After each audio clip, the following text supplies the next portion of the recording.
भगवान आप देना चाहते हो तो मेरे हृदय में वो ललक पैदा कर दो कि तुम्हारे विरह में मैं रोता रहूं, भटकता रहूं, तुम्हें ही याद करूं और मुझे कुछ नहीं चाहिए। कैसे चाहिए, क्या चाहिए आपको? तो वित्रासुर का एक श्लोक और बहुत ही प्यारा है, तो भागवत का प्राण है। अजात पक्षा हिम मातरम खगा अस्तन्यम यदावत सत्राचुदाता प्रियम प्रियेव विषितम विषन्ना मनोरविंदाक्ष विदृक्षते। मैं आपको ऐसे आता हूं, देखता हूं। कैसे? विचार करो, वक्त बदलने में वक्त लगता है, पर वक्त के साथ हर वक्त बदल जाता है। तो ये एक रावण है, रावण भी धर्म की व्याख्या करता है लेकिन जीवन में क्रियान्वित नहीं करता है। जैसे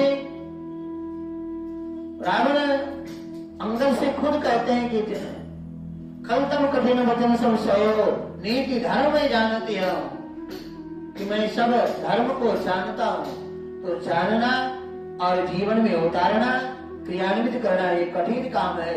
ये तो कोई महापुरुष ही जब किसी भगवान की कोई विशेष विभूति जब ऊपर से नीचे आते हैं तो वही अपने जीवन में क्रियान्वित करते हैं, वरना मुश्किल पड़ता है। तो ये धर्म युद्ध के मध्य में धर्म का उद्देश्य और कठिन काम है। दोनों ओर जहां मरने मारने के लिए लोग तैयार है और उस बीच में भगवान कृष्ण एक गीता रूपी संदेश हमारे आपको देते। रामचरितमानस में धर्म रथ का वर्णन है। भगवान श्री राम और रावण का युद्ध हो रहा है। भगवान श्री राम रावण के युद्ध के मध्य में और उस समय जब विभीषण शिथिल पर जाते हैं तो भगवान श्री राम भी धर्म रथ का उपदेश किया, वो गजब का उपदेश है। रामचरितमानस में सौरज धीरज तई रथ शाखा, रथ है क्या, इसकी व्याख्या बहुत विस्तार से। और युद्ध के क्षेत्र में भगवान को कोई याद करे, कोई भक्ति कर सकते हैं, वरना सब की बस की बात नहीं। भागवत में एक वित्रासुर है। वित्रासुर इंद्र के साथ में युद्ध कर रहे हैं, लेकिन उस समय में जब भगवान आकर के सामने खड़े हो गए आकाश में, तो वित्रासुर ने जब भगवान की ओर देखा तो भगवान ने कहा, वित्रासुर मांगो, क्या चाहिए तुम्हें? तो वित्रासुर हंसने लगा। वित्रासुर ने कहा, भगवान आप दोगे? क्या दोगे? मुझे कुछ नहीं चाहिए, आप दोगे तो संसार की वस्तु दोगे, और मुझे ये चाहिए नहीं। न नाकदृष्टम न च पारमिष्टम न सार्वभौमम न रसाधिपत्यम न योग सिद्धि रघुनर्भवम वा समंजसत्वम विरह्य कांक्षे। भगवान आप देना चाहते हो तो मेरे हृदय में वो ललक पैदा कर दो कि तुम्हारे विरह में मैं रोता रहूं, भटकता रहूं, तुम्हें ही याद करूं और मुझे कुछ नहीं चाहिए। कैसे चाहिए, क्या चाहिए आपको? तो वित्रासुर का एक श्लोक और बहुत ही प्यारा है, तो भागवत का प्राण है। अजात पक्षा हिम मातरम खगा अस्तन्यम यदावत सत्राचुदाता प्रियम प्रियेव विषितम विषन्ना मनोरविंदाक्ष विदृक्षते। भगवान मैं आपको ऐसे ही निहारता रहूं, देखता रहूं। कैसे?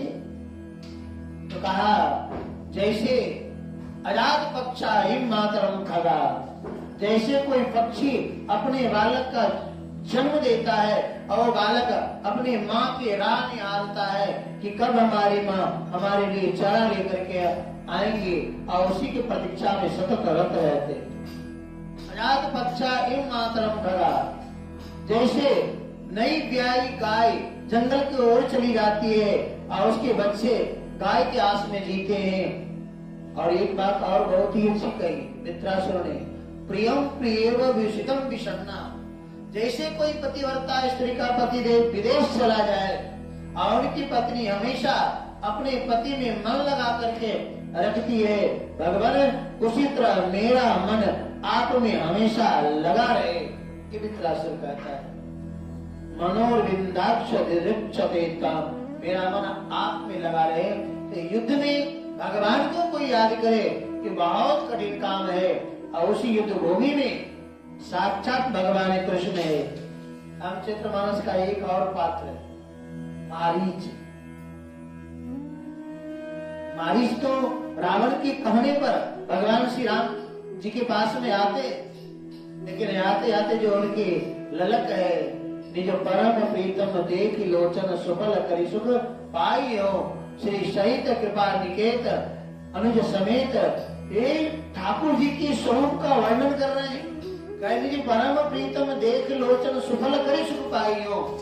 मारी चाह तो है मरने के लिए, उनको पता है कि मुझे मरना पड़ेगा, लेकिन मेरे सामने मेरे पी मम पाछे धर धावत धरे सरासन बाण, मेरे पीछे दौड़ेंगे परमात्मा। और उसी ललक में मेरे कहने का अभिप्राय ये था कि युद्ध के मध्य में कोई भगवान को याद करे, और यहाँ साक्षात परमात्मा गीता का उपदेश अर्जुन को दे रहे हैं युद्ध के मध्य में। तो कह रहे हैं सर्वधर्मान परित्यज्य, सारे धर्मों को परित्याग करके। वैसे शास्त्रों में धर्म की व्याख्या तो बहुत है। मीमांसाकार जैमिनी ने अलग धर्म की व्याख्या किया है, वैशेषिक दर्शन के महर्षि कणाद ने धर्म की व्याख्या अलग किया है। ये न्याय शास्त्र के प्रणेता गौतम जी ने धर्म शब्द की व्याख्या अलग किया है, लेकिन भागवत में श्री वेद व्यास जी ने जो धर्म की व्याख्या किया है, ऐसा व्याख्या किसी ने नहीं। धर्म क्या है? तो कहा सर्व पुंसाम परो धर्मो यतो भक्ति रुक्षते। धर्म वह है कि परमात्मा के चरणों में प्रेम हो जाए। आप घर को छोड़ करके आइए, जंगल में तीर्थों में आइए, और वहां आकर के भी संसार में लगे रहिए, तो सब आना व्यर्थ है। ये वहां से घर से आने के बाद यदि आप भगवान के चरणों में आपके मन में प्रेम है तो वो सफल है। सावई पुंसाम परो धर्मो यतो भक्ति रुक्षते।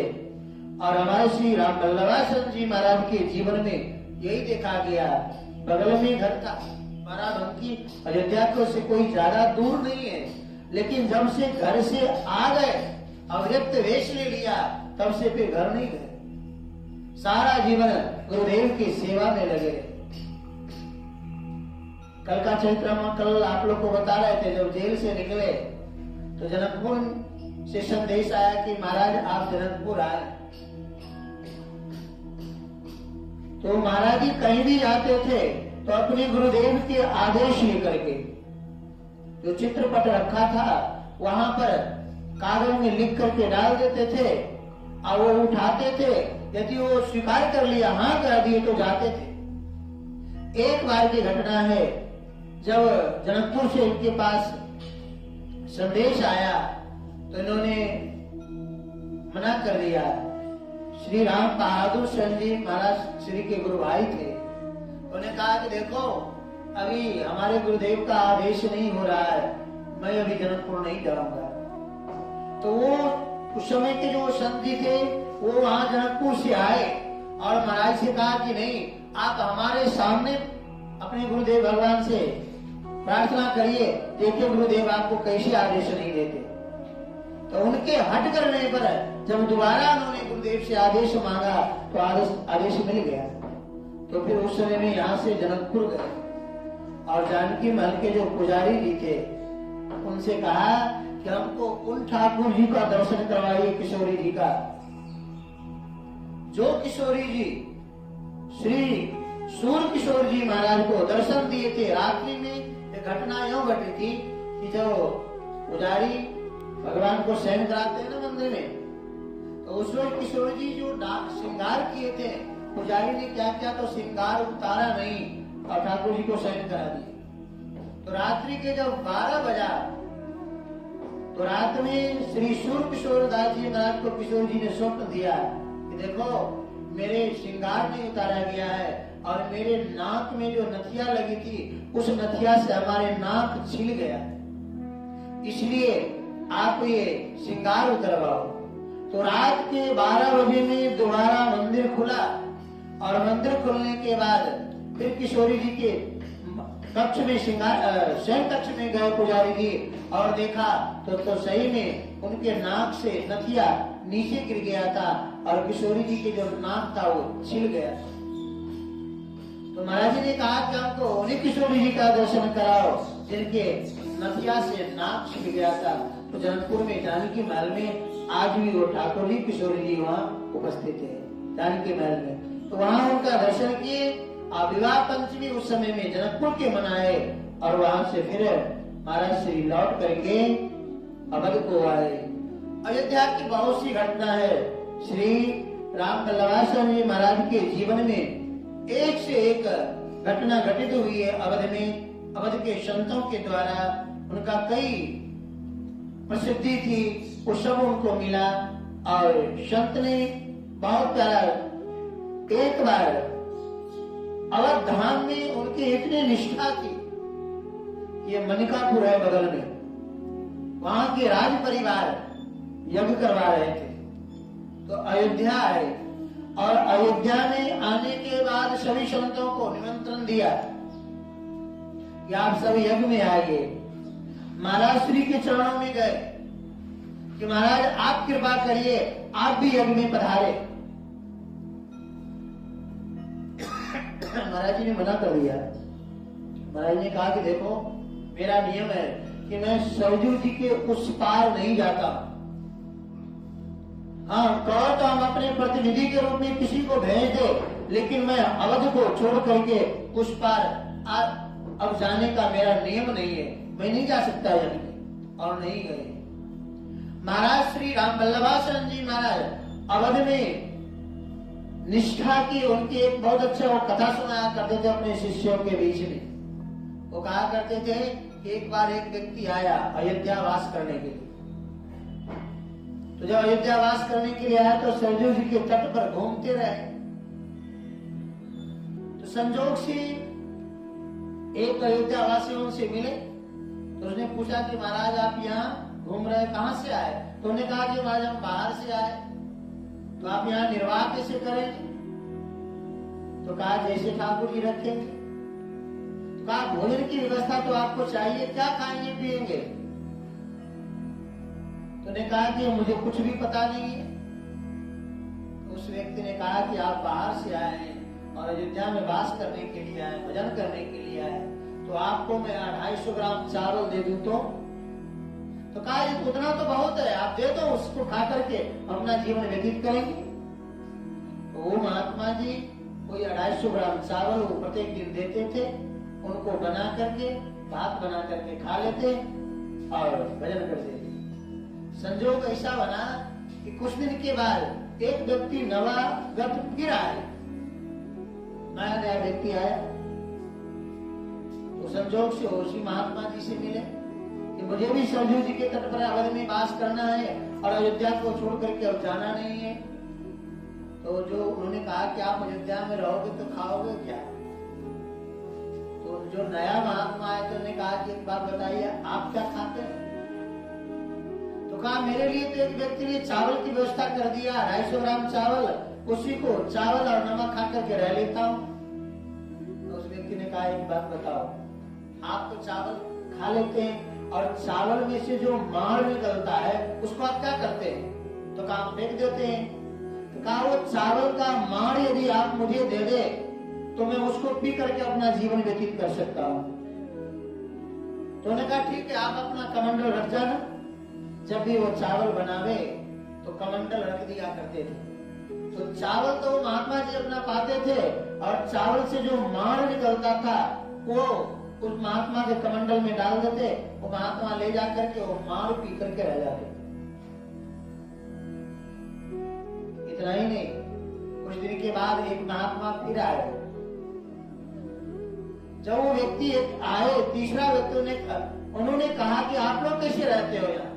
तो दोनों ने अपनी बात बताई। तो तीसरा व्यक्ति ने कहा एक बात बताओ, चावल जो धुला जाता है वो पानी तो कोई काम नहीं आता है। चावल आप खा लेते हैं, माड़ आप पी लेते हैं, और चावल को जो धुला जाता है उसमें भी अन्न का अंश होता है, हम उसको पी करके व्यतीत कर लेंगे अपना जीवन। और वो व्यक्ति उसी चावल को धोवन को पी करके अयोध्या में वास करते रहे। तो श्री स्वामी राम बल्लभाचार्य जी महाराज कहा करते थे कि अवध में तीर्थों में वास करना बहुत कठिन पड़ता है, अजो तीर्थों में वास कर ले गए तो गोस्वामी जी ने रामचरित्र मानस में बहुत प्यारा एक चौपाई लिखा है। अति प्रिय मोई यहाँ के वासी, जो अवध में वास करने वाले व्यक्ति है वो ठाकुर जी को बहुत प्रिय होते हैं। तो उनके जीवन की कई घटना है। एक बार छतरपुर के राजा थे जो महाराज श्री के गुरु भाई लगते, वो श्री जानकी वरसन जी महाराज का शिष्य थे। तो उन्होंने एक बार पत्र लिखा कि महाराज आप हमारे यहाँ आइए। जब महाराज जी ने मना किया तो उन्होंने कहा कि सुनिए, हम 200 रुपये लक्ष्मण किला पर भेजते हैं प्रत्येक महीना में, राज परिवार से आता है। तो वो 200 रुपया लक्ष्मण किला पर न भेज करके हम आपको भेंट कर देंगे, लेकिन आप अवध तो आइए। श्री राम अवध को छोड़ करके हमारे यहाँ एक रोज के लिए दर्शन दीजिए। महाराज जी ने मना कर दिया। बहुत अच्छा कि आपने ये बात लिख दिया पत्र में कि जो लक्ष्मण किला की सेवा हो रही है वो सेवा वहां से हम छुड़ा करके हम उपयोग करें, यह संभव है। आप जो सेवा करते हैं लक्ष्मण किला वो हमारे गुरुवती है, वहां सेवा करिए, लेकिन हम अवध को छोड़ करके यहाँ से कभी भी अवध प्रत्याग करके अब मेरा अन्यत्र जाने का कहीं कोई नियम ही नहीं है, इसलिए अब मैं अन्यत्र और कहीं नहीं जा सकता। ये उनके अयोध्यावास की प्रधानता रही है। और इतना ही नहीं, महाराज जी तो हनुमत निवास है, श्री गोमती दास जी महाराज, वहां जब भी हनुमान जी की बधाई हुआ करते तो महाराज श्री खुद आते थे और बधाई गाते थे। वैसे ये जो हनुमत निवास है किला के ही जो महाराज जी थे श्री जानकी वरसन जी महाराज, उन्होंने ही श्री गोमती दास जी महाराज को लिख दिया। अब श्री गोमती दास जी महाराज मंत्र दीक्षा तो पंजाब से इनका हुआ था, शिष्य तो पंजाब के थे, लेकिन संबंध पत्र श्री जानकी वरसन जी महाराज से ही लिए थे। और गोमती दास जी महाराज की तो ऐसी प्रसिद्धि रही कि एक बार वो मानसिक सेवा करते थे। तो मानसिक सेवा जब कर रहे थे तो ठाकुर जी को मानसिक सेवा में पहले मुकुट पहना दिए और माला पहनाना भूल गए। जब बाद में माला पहनाने लगे तो मुकुट ऊंचा हो गया तो ठाकुर जी के गले में माला जा नहीं रही थी। तो उसने मनी में सोच रहे थे क्या करूं, मन में की सेवा है, वो सोच रहे थे क्या करे न करे। तब तक बाहर से एक आवाज आई। आवाज ये आई बाहर से कि आप माला को तोड़ दो, आप तोड़ करके पीछे ले जाकर के गांठ लगा दो। महात्मा जी ने सोचा कि मेरे मन की बात को कौन जान गया, कि बाहर से कोई आवाज लगा रहे हैं कि माला को तोड़ करके पीछे गांठ लगा दो। उन्होंने मानसिक सेवा में ठाकुर जी को माला पहनाया, पीछे लाकर ले जाकर के गांठ बांधा, भोग लगाया, आरती किया। और उनके मन में इस बात का कोलाहल मच गया कि बाहर से आवाज किसने लगाई। वो निकल करके बाहर आए। जब निकल करके बाहर आए तो बाहर आने के बाद चारों ओर देख रहे थे तो और कोई नहीं दिखाई दिए। एक भंगी था झाड़ू लगाने वाला, वो दिखाई दिया। तो उसने कहा कि महाराज जी आप इधर उधर क्या देख रहे हैं। श्री गोमती दास जी महाराज ने कहा कि एक बात बताओ, यहाँ से कोई महात्मा निकले हैं क्या? कहा नहीं। तो कोई महात्मा नहीं निकले तो आवाज किसने लगाई कि माला को तोड़ करके और पीछे गांठ लगा दो? तो झाड़ू लगाने वाला व्यक्ति ने कहा महाराज क्षमा करना, वो आवाज तो मैंने लगाया था। तो महाराज ने कहा कि तुम मेरे मन की बात को जान कैसे गए? तो कहा क्षमा करिएगा, मेरा जन्म अवध में हुआ, अयोध्या में जन्म लिया, और जिस दिन से जन्म लिया और कुछ नहीं किया, दिन से मैंने होश संभाला, सरयू जी के स्नान करता हूँ सुबह 4 बजे, और स्नान करके हाथ में टोकरी और झाड़ू लेकर के पूरे अयोध्या के गलियों में झाड़ू लगाया करता हूँ।